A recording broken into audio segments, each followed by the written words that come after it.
Welcome to the Girl Power Alliance podcast, where you're going to meet and hear from some inspiring women with incredible stories who are leading in business and in faith.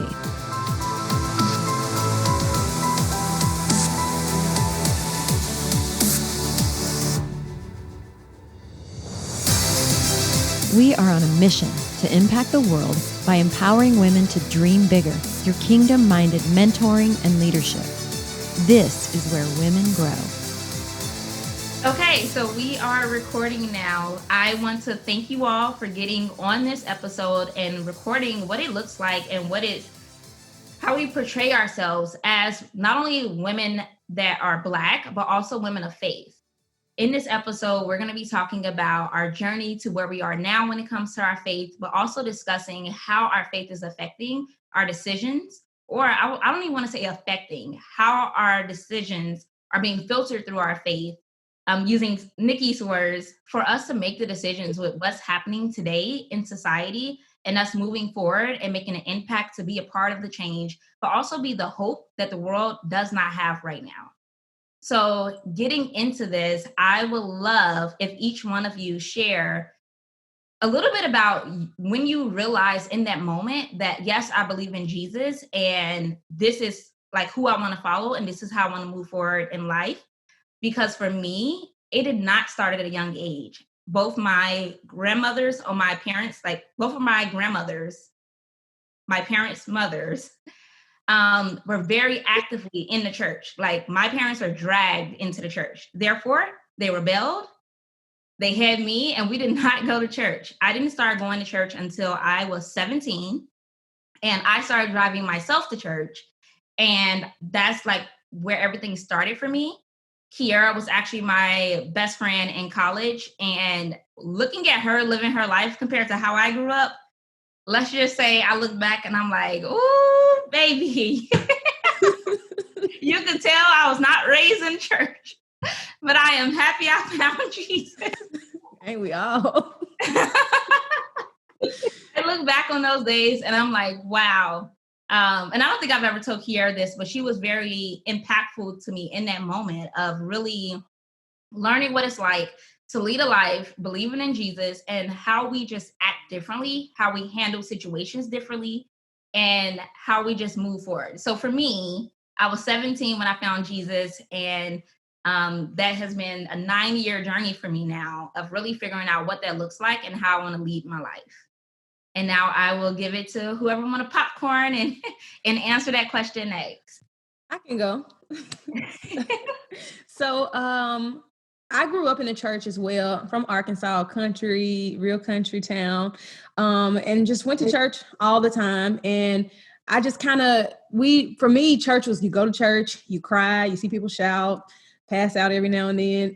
And then you go back home and next thing you know, they're cursing people out and, same old. Nobody was really, really living it. So we just go to church, right? That was the extent of what I saw Christian life being like. So when I graduated high school and came into the Army, even though I had been my whole life, I got into the Army and I was kind of lost, like just doing whatever, living my life, kind of like you said, like I hadn't been in church my whole life, and just got led to a lot of depression, low self-esteem, didn't know what I stood for as a woman. What was I supposed to do as a woman, And so going through so many things, bad relationships and things like that in my life, I kept ending up to a point where God was always there. It's like, okay, I know I'm supposed to pray when things get rough, and he was always there. And so got to a really low point, and I was like, you know what? I'm tired of crying and all this kind of stuff, and just always crying and asking people to pray for me all the time, and then going home and the same thing.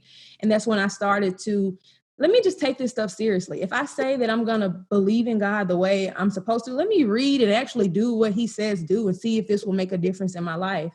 And after doing that and like really getting committed, like life really started to change. Like things started to change, started to see things differently, started to value yourself differently.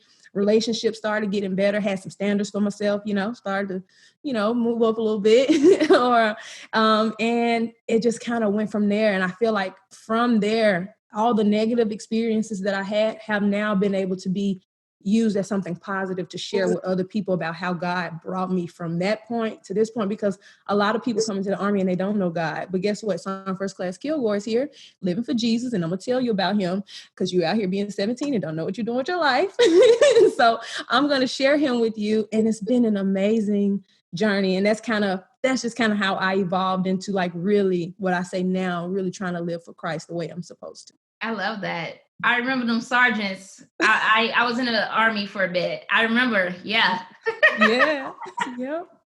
Nikki, would you like to go? So, so I grew up in the church, like for real in the church. I'm from the South. I'm from Charlotte, North Carolina. And so we were at church all the time, like grew up in like the youth choir and the youth handbell, like for real, the handbells, in the Baptist, like Black Be Black Baptist Church, all of those things. And so like, and I got baptized when I was young, and I knew what it was. So it wasn't like, just a thing to do. So I was aware.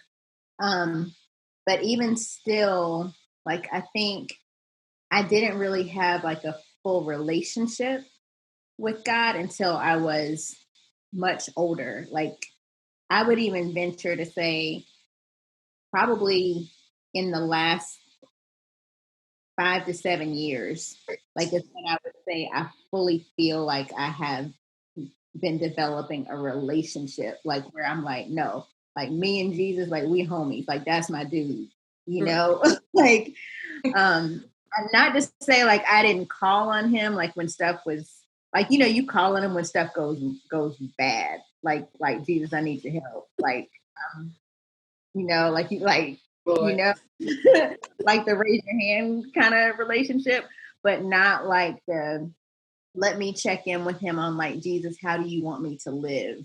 Like, what did he consult with you about today? Like before I wake up, before I get out of bed, let me check with you to see like what I'm supposed to be doing.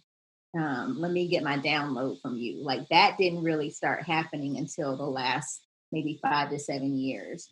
And I think, honestly, I really think that started happening. I don't know if this is true for anybody else, but I was always like intimidated by the Bible, like reading the Bible. I was like, all the these, the thous, the thuses, and I was like, yeah, I can pray. I'm a go to church. I can sing the song, like all of that. I'm gonna hear the word, but me reading it on my own, like I was like, I don't think I can understand it. And it wasn't until somebody challenged me, like I think it was actually in church one Sunday, and there was a message that was about like, just start, like just ask God to give you discernment while you're reading it to help you understand it before you read it. And you don't even have to like, they say like, just point to a place and God will help you understand that. And I was like, what? Like, what kind of mess is that? And I literally was like, okay, well, I'm just going to start at Genesis and we're going to see what happens. And literally, like, I started reading, I found like a 1-year Bible plan, and I started reading it from the beginning. And I was like, I'm going to read this in a year. And each day it was like, okay, how am I going to get like a light bulb from the God created light? And I was like, what? Like, just with a word, he said it and that happened. Like, if he can do that with just a word, what else can he do? Like, that kind of stuff started happening. And so and it got to the point where I started craving it. And if I missed a day of reading, and that started happening just from making that a practice every day. And so I think that's really what started it with me. And I never thought that would happen. So that was where the relationship started for me. Wow. I love that. Yeah. Yeah. So for me, similar to other people on here, born and raised in church, Pentecostal apostolic, raised, and I'll say, like you, Nikki, my personal relationship instead of religion didn't start until a couple of years ago. And so being raised in church, I sang in the choir, led the praise and worship dance teams. I was churched. For people raised in church, it's kind of gets to a place where you're performance based. You know when to cry, you know when to raise your hands, you know when to speak in tongues, you know when it's time somebody's about to pass out, so you need to go get the blanket to cover them up. Like, I was so churched, and I grew up in a church where I was not allowed to wear makeup. I wasn't allowed to cut my hair. I wore skirts every day. It was up until I was in high school. That was before we left the church. So I grew up in this church my whole life. And it was very much about these standards and being very much confined by what you cannot do and why Jesus is condemning you and why you're wrong and why you're going to hell. And sin wasn't all equal. This one weighed more than that one. And it was always just this focus on being in prison is what I would say for me. That's what it was. It was like, it was always about being perfect. Did I do enough today that Jesus still accepts me? Did I cross every T? Did I dot every I? Did I do everything right? And I realized I started turning into a self-righteous Christian. I condemned people for what they did, what they didn't do. I felt better than people because I abstained from sex and I saved myself up until before my marriage. I mean, I fell short there. That's one thing that happened for me that God kind of exposed. Like, he had to let me fall for me to realize you aren't perfect. You are just like everybody else. You are not just this perfect person that you can't fall like everybody else. And while you see everybody else's sins, let me show you you. Let me show you what you're doing wrong. Let me show you why you're living in condemnation and condemning other people. But because your sins are not exposed and people don't see what you're doing behind closed doors, you ain't no better than anybody else. And so let me help you out real quick. And it was very much this mentality. I went to a service recently and the pastor was talking about how this outside in lifestyle is, you have to behave and get it all right. And then before you can belong. And that was the church I grew up in. You got to do it right. Don't cuss, don't fuss, don't do this, don't do that. And then God accepts you versus you belong here. God loves you, even in all of your imperfections, and you're forgiven. You're loved by God. You're called by God, even when you make a mistake, because grace is upon your life. And so just this completely 180, as Kristin would say. I always say 360. I get it wrong. This shift from being in a religion and confinement into being in a personal relationship where you talk to God and you share with God and you allow God to speak back to you and to show you that he died so that you can be forgiven. And, if you don't come to him for your strength, I listened to someone else and she said it's not because my legs are strong that I'm sustained and because I do all these things right. It's because God's hands are stronger than my legs that I'm able to walk this walk. And so learning and, realizing that it isn't within my own strength, but it's because of God's grace and his mercy and his strength that empowers me to live how he wants me to. So that's just been my personal journey and just my growth in this walk with the Lord.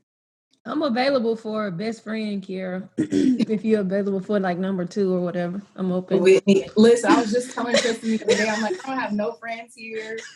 And I'll tell you, and I know why, because I used to be mean to people, telling people why they ain't good enough. And it's like, Lord, help me be a better person. So yes, I am available for a friend. Look, she just gave a word. Thank you all for listening to the podcast. I think we're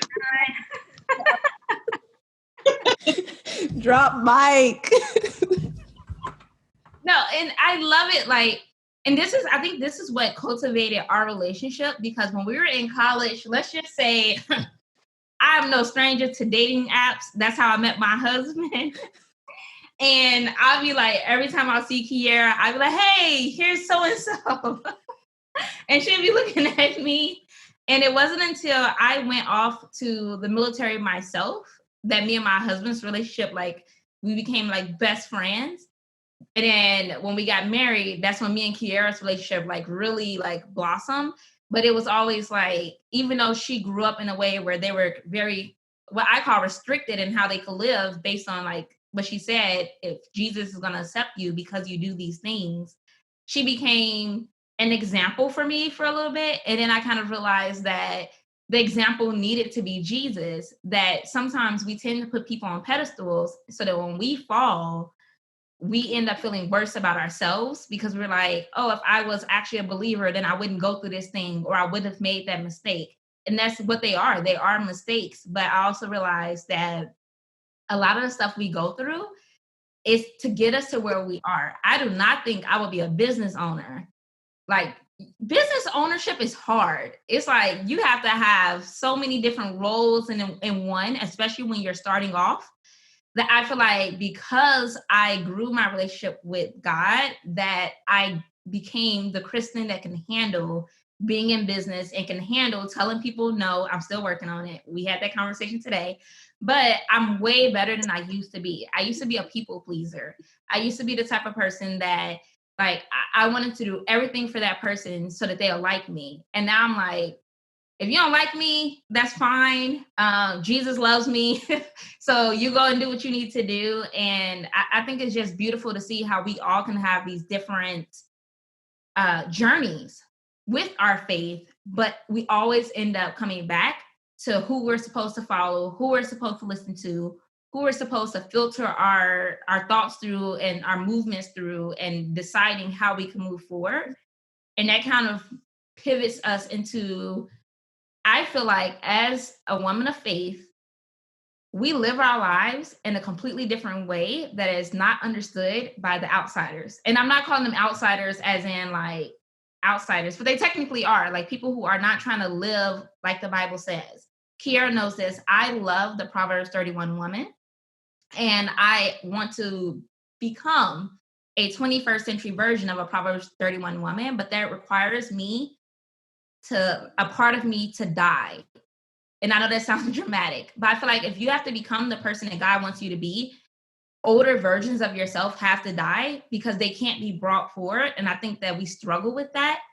And we struggle with figuring out who the new us is. And I want to know if any of you are currently in that situation, or have you gone through that situation where you feel like because of your relationship with God, you've had to change. Therefore, you're no longer accepted by people or in certain situations because of the new you, because of the you that you became, because you're following Jesus. I think that one of the things is, and this was something that I consciously asked for a couple of years ago. I'm not big on making New Year's resolutions, but I set intentions for the year, and I set goals for the year. And so a couple of years ago, I asked God specifically, I said, God, I need you to bring more godly women who are searching for you and are searching for greater in their lives around me. And as he did that, because be careful what you ask for, because he's going to do it when you ask for it. Yeah. These women were like just beating me upside the head, like coming up from out of like every crevice and nook and cranny, like just coming up. And people who had been in my life that were not that started falling away. And so I think as the more we get closer to being, like you said, that Proverbs 31 woman, and seeking to become that, to be closer to that, seeking to be in relationship with him, and seeking to go after being more Christ-like, then inevitably, like the light that's in us is going to attract more light towards us, and people who that light is too bright for, they will shield themselves from it, so they will start to fall away. And that's what I found for me. So it wasn't even so much that I had to separate myself from them; they separated themselves. Yep. Do anyone have anything? Yeah, I'll talk a little bit on just about in the internal struggle of becoming a new person and becoming transformed in your mind, one of the things I think I struggled with was beating myself up when I made a mistake initially, first trying to change, you know what I'm saying? Because like you go to church and you learn all this stuff and you're supposed to be this P31 woman, and then you come home and you ain't nothing like the P31 woman, you know, initially. And it's like, we feel fake when we're trying to make this transition. It's like people looking at you like you crazy because you're not popping off or you're not going off the way you used to. And it's like, well, you know, it does feel fake to me inside, because normally you would probably get a different reaction. But now that I'm trying to change, and that's one thing I just want to encourage women, other women too, when we're trying to change and we're trying to become the this Proverbs 31 woman, it's gonna feel fake because that's not you yet. But the more we do it and the more we continue to fail and start over and fail and start over and continue to change, it'll become who we are, and it'll feel a little more normal. It'll feel like, okay, that's who I am now. I don't have to force myself not to pop off on you, because this is truly who I've become, and I've gained a little temperance, you know, so in situations I respond a little bit differently. So I just want to say, don't be afraid of feeling fake at first, because it is fake, you know, but eventually it becomes who we are.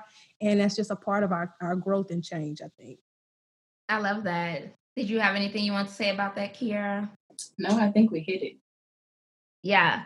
Question then, because I personally feel like with everything happening in society right now, with the Black Lives Matter movement, as well as a second wave of COVID-19 coming through right now, I feel like a lot of people are getting reunited with their faith. They're sparking their journey of wanting to know more about God and Jesus. Like, it's going to a whole nother level. I was actually listening to a pastor, and he mentioned how right now during this season, live stream for churches are at the highest that they've ever been in history. Obviously, we haven't had live stream like I don't know how many years ago. I feel like my whole life we had technology like this, but I know I'm still kind of, me here, we're kind of still young. So, so I feel like with this, there's so many people that haven't been like reading their Bible or just having a relationship with God that are coming out now. So I guess my question would be, what advice would you give someone? And Whittney just, said it might feel fake when you're trying to change and start doing things differently. But is there any other advice that you would give these women who may listen to this particular episode about, here's what I will give you, or here's the advice I would give you as you start transitioning to start living your life for Jesus? I think for me, the advice I would give is, Kristin and I have actually talked about this before, was because I was church, like I said, talked about, I felt like I learned how to pray perfect. Like you hear pastors, elders, apostles pray, and it's, God, we thank you for this, we thank you for that, and bless these people and bless those people. And it wasn't ever truly raw and authentic. Like because I learned how to pray like that, it was very much like there are hidden rooms you don't expose to God, even though he knows they exist, to just actually step forward and launch into that place where you expose everything, that you're truly naked during those moments of prayer with God. Like you expose everything and truly just reveal and expose yourself. And so just with that journey, personally for me, I feel like that's where life began to shift for me. It was, okay, yeah, I know all these things about you, but why don't you say them while you're spending time with me? Why don't we acknowledge and talk about these things so that because God can't heal what you won't reveal. So it's like, God, I want to reveal these things because I want to be changed. And so I guess that would be my advice, was to be really raw and to be very vulnerable with the Lord instead of hiding things when you start taking that journey. Yeah, I think that is so critical. I know that was something I struggled with for a long time, was feeling like I needed to pray perfectly. Like I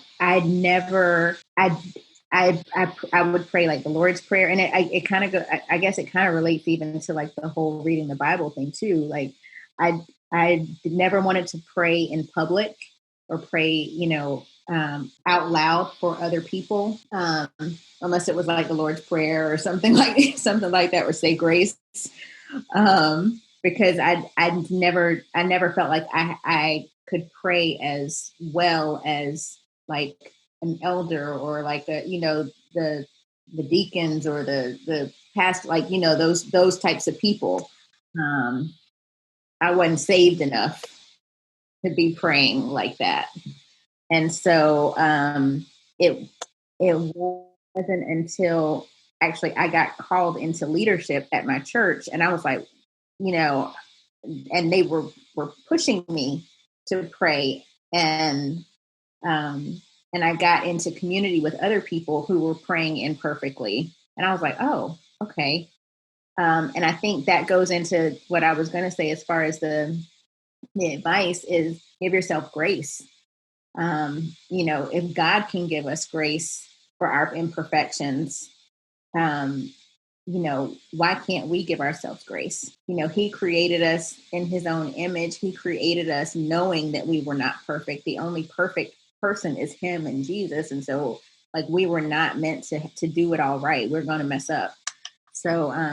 So even in this walk, as you're getting closer and just rediscovering him, like we're not going to get it right all the time. And so we've got to give ourselves grace. I want to add one more thing. I remember when I was first like starting to take God seriously and stuff, one of the things for me was gaining more knowledge, like listening to podcasts, like instead of listening to my favorite jams, listening to a podcast when I'm driving, listening to YouTube videos and sermons, Sarah Jakes Roberts, Charles Stanley. That's another lady I listen to too. I can't think of her name. Anyway, just listening to people. Dr. Miles Monroe is really, really good. Listening to people who have the knowledge that we're trying to get, because you can only do what's in your mind. If you don't have anything new in your mind, you're going to keep doing the same thing over and over again. So as you're trying to transition, start putting more stuff in so that you have something different to pull from. And it'll expose you to like, man, I really need to work on that. That's me. Like you'll start to see those different things. So please, ladies, find ways to put more things into your mind so it can help you make better decisions and filter stuff through. For me, I would definitely say it's starting where you are. When I first started my journey, like Kiara said, she is like the prayer warrior. It's like the way she prays, it's like, am I still on the phone with Kiara? And so for me, I struggled with, like Nikki said, praying out loud in front of people or just having those conversations. And then we decided to start doing a 4 a.m. prayer call. And she was driving to work, and the other ladies we had on the phone were also on their way commuting to work. So I was the only one at home in my bed. So I was the only one that could read the devotional out loud, and we'll like do popcorn prayer. And I'll get stuck on a word. And I used to freak out about it to the point when we first started, I used to read the devotional the day before so I can go Google the words to figure out how to say them. And I was like trying to be this perfect reader. And then at some point I was exhausted because I had 2 toddlers. And it got to the point where I'd be like, Kiara, what's that word? And she'll tell me the word. She wouldn't even be looking at the book. She just know how to pronounce it. And I'd be like, okay, good. And I just keep going. And I realized I just had to start where I was and not beat myself up about the fact that I was not raised in a church, that my parents didn't talk to me about this stuff. And I had to figure it out kind of on my own, but using the church, like being a part of a community of people who get what you're trying to do and they're on the path to where you're trying to go, and having those type of conversations with people. Because I feel like when you're in communication with other people who are believers, who are leading a life like Jesus, you get different advice. Like you and your husband fighting, like you get different advice from somebody that's a believer than somebody that's not. Just saying. And it's like that for everything. So I also would say start where you are, but also know who you're getting counsel from, because the person that you get counsel from could really mess you up if it's not the right person. So that's kind of, did anybody want to add anything else to that point? I think we got these ladies set up for success with those tips. Okay. I have one more question and then we're going to wrap it up. I wanted to know if you all feel that being a woman of faith and believing in Jesus, if you are reacting to what's happening in today's society differently than what you would have as your old self, like the me in college, Kristin.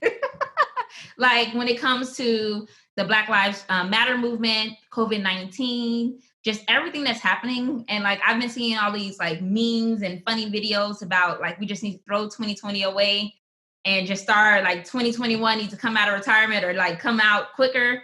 So I've been seeing all this stuff, but I would love to know what you all think. Like, how has it made you take action, not take action, what you said, the conversations you've had, because you are a believer and a woman of faith? Absolutely. 2020 is not over.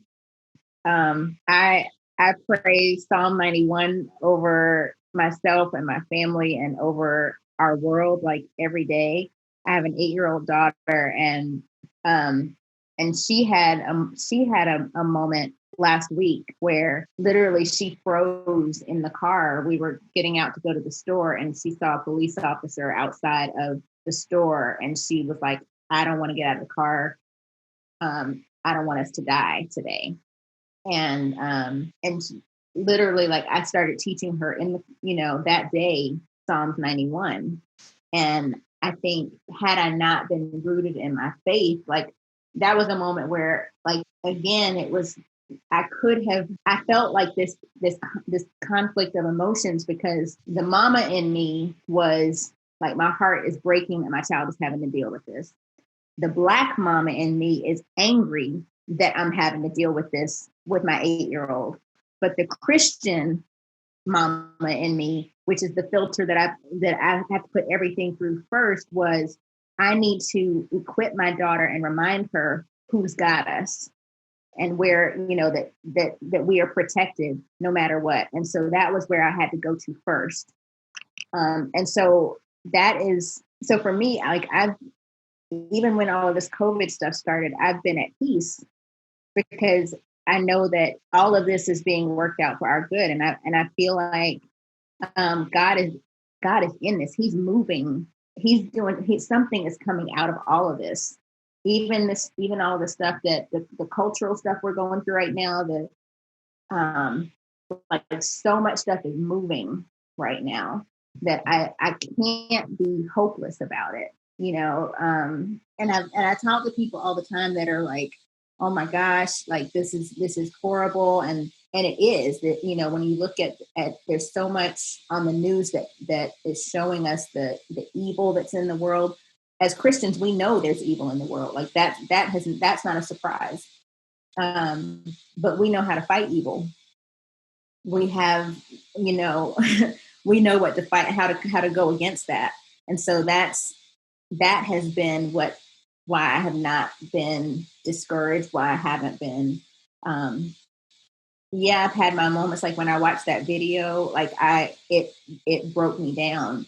And I also, I know that God tells us that it's okay to cry. It's okay to have emotion, but at the same time, we don't stay there. We don't stay there long.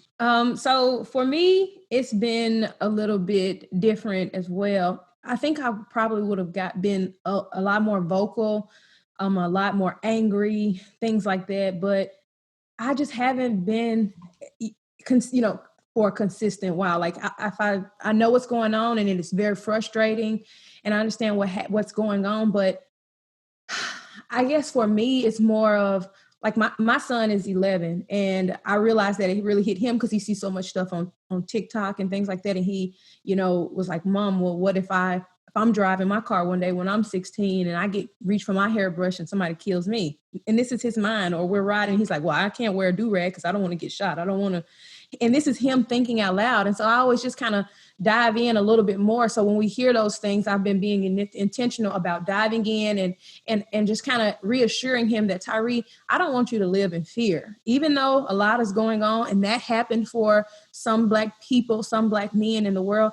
That does not have to be you. And I don't want you living in fear, thinking that that's how you're going to end up if you get stopped by a police officer. It doesn't have to be that way, So, just kind of trying to see different perspectives, trying to understand that not everyone is racist, and help people who can't understand that, see that not everyone is that way, but still pushing forward and understand that I know what's going on, and it's so much deeper than what we're seeing right now, So I have been trying to not be so emotional and figure out what can I do that can still make a difference, still represent God the right way. And, you know what I'm saying? And still represent my culture the right way and still be pleasing to God and still represent how I'm supposed to respond like this for my son, you know, and I'm the oldest of 10 kids. So, you know, them looking at me and seeing how we're supposed to do this, you know, I can't be angry and watching them because I'm setting an example for them. So I think I'm looking at it from like that and thinking about that my moves are being watched and I want to make sure I set the right example for them and things like that. So that's kind of where I've been in the whole situation for myself. Yeah, I agree. Like everyone else, there's so much peace and so much hope found in Jesus, even through all of this, I think. And I've sat in my prayer time and like other believers and said, thank you, Lord, for COVID-19, because you're redirecting people back to you. You're shifting people's perspective off of all of these distractions to what we need to be focused on. Even believers, we get so distracted by things that are going on and everything in our day that sometimes we even lose focus. And so trying to look at the positive, like, you know, this is happening. People are quarantined, but we have so much time to listen to podcasts and listen and read your word and spend time in worship. So thank you for turning people's hearts back to you. And thank you that your word is going forth over these streaming services and people are hearing and people are being exposed to something, like they now have time to hear you. And in addition to the Black Lives Matter movement, I will say that I strongly disagree with injustice, but I was so grateful to be a part of a service where the pastor spoke up about Black Lives Matter, but that we can't depend on the government to fix this because this is a heart problem. And people's hearts need to be changed. There is, racist and people. I watched a video earlier today and a FedEx driver was crying. I don't know if you guys seen this, but someone, called him a nigger and spit on him. And I was in my heart angry and wanted to cry. And just like, I actually went to school in Franklin, Indiana and dealt with things there. I went to Walmart by myself and was followed and spoke up at my college about this. Like, I'm Black, but why am I being followed? Is any other Franklin College student being followed in the grocery store?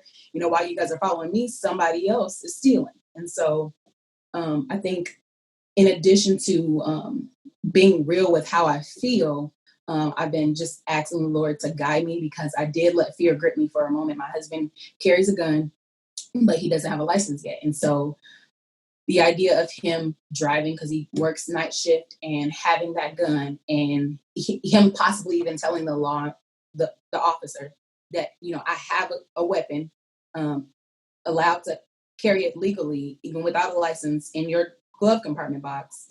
The idea and the thought that he could pass away or get killed, even doing the right thing. And I asked him to leave it home with me until he gets his license. Just leave it home, okay, just for my peace, and thinking, because October will be 2 years married for me, and we don't have children yet, but we were having this conversation just about what's going on in society. And we both said, that we think if we were pulled over, that we would probably say, please don't kill me. And so that still, bothers me because it is reality. And it's the truth that we're living in. And so I'm grateful to be in a place where I know the Lord and I have this peace and this hope. And when I spend time in his presence, the refreshing and the peace that just falls on you is just so amazing. But just really remaining vigilant in prayer and just praying, because our world needs a change, and it's not going to happen in legislation. It's going to have to happen through the heart and through God touching people. And so that's just kind of how I've been dealing with everything. Thank you for that. I agree with all of you because for me, I am living in California. My husband's not here. He's overseas, but we have 2 toddlers. And through this movement, God has been opening my eyes about how I am showing up as a leader. He's been telling me to be a leader and step up for years, and I've been hiding that. And I think it has something to do with just the way I was raised and, you don't speak up, stay quiet, be seen, not heard, that kind of thing, that I've struggled with being a leader. And during this time, like all of you, I've had peace about it. COVID-19 hit my mom's household And I didn't have any fear about it because I know who I follow. I guess that's how I will phrase that. And for me, it's more of, in this season, I feel like my faith is giving me hope. Like, I feel like everyone, it's so dark. Everything is dark and the bad things. I'm like a TikTok fan right now. My best friend knows that. I have to set a timer because I get lost in the funnel. But I love it because seeing the news, I don't watch the news, but I see clips of the news, seeing how the news is portraying what's happening compared to the beautiful mess or art. I call it beautiful mess because that's what it is, of the riots and people with these songs and like seeing people come together. Like, it's just beautiful to watch. But so I have a sense of hope, but I also have a sense of a call to action that the world needs more people to show up as, like, for lack of better words, faith influencers. Those of us who are not afraid to be bold and share that we are believers, that if you want to get started with your journey, I'm here to help guide you and show you the way and give you some resources to get started. That it's okay for you to have a conversation with me about your faith or about the questions that you have.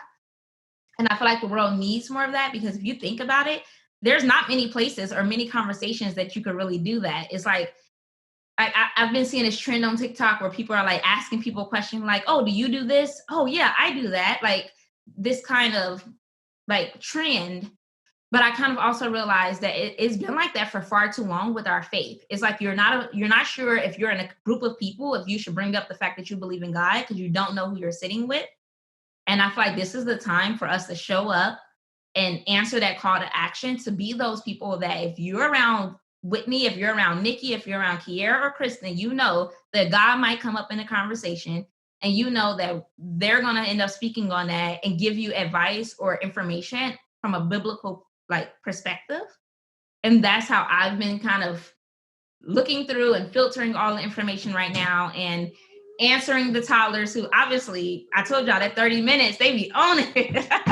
I think the last thing I was just going to say was I feel that this is the moment now for us as women. And I feel like if we have any type of platform, if it's with our families, if it's with our businesses, our coworkers, whoever that is, it's our time to start showing them what it looks like to follow Jesus, to lead a life biblically, and how to, it's just different. I don't know how to, that's just the word. It's just different when you are a believer, how you handle situations.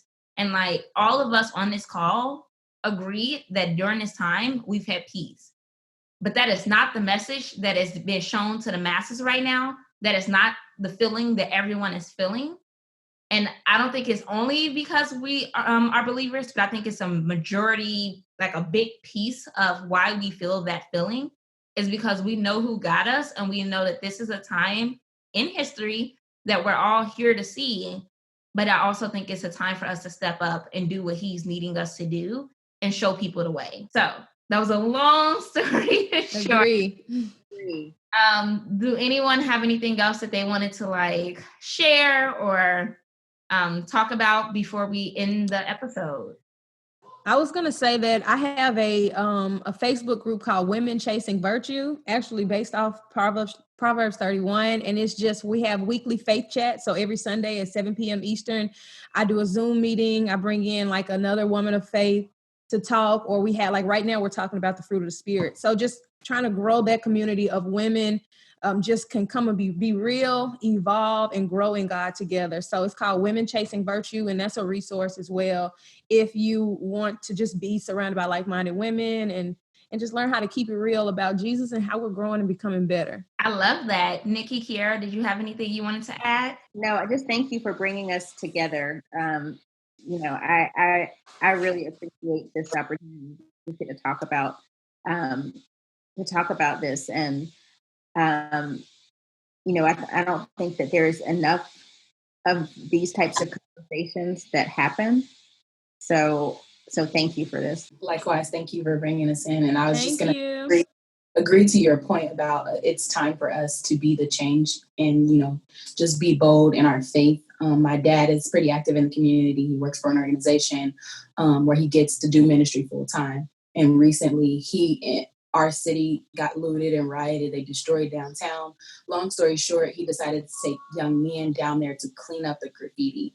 And people who feel like he shouldn't have because it said Black Lives Matter were calling him out and telling him, he wasn't a part of, Black group, and he was, working for the white man, and he was being submissive to them and doing all these things. And it was like, no, this is what God would want us to do, because we can peacefully protest. We don't have to destroy things. We don't have to tear people's things up. And 2 Black-owned businesses got destroyed in that. And he put out a petition and asked people to help raise money to get them back up and running.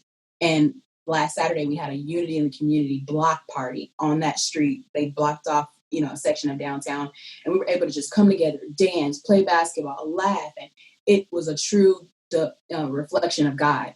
And it was like, even though we're having these moments of tension, God was on display there. And people who normally wouldn't speak to each other were very vulnerable and willing to have conversations and just be in a place where, even though it's uncomfortable and there's tension in our world right now, let me let down my guard and get to know you beyond your skin color. Let me learn something about you and be uncomfortable and be comfortable being uncomfortable, basically. And so just to piggyback what you said, Kristin, like, I'm so glad to, be the child of someone who is actually actively living and, moving and following the voice of God, even when people disagree with what they're doing. So yeah, I absolutely agree. I feel like as we start showing up the way that God intends for us to show up, people are not going to agree, but we have to hold strong and put our foot down and just make sure that we are arming ourselves with the word and knowing that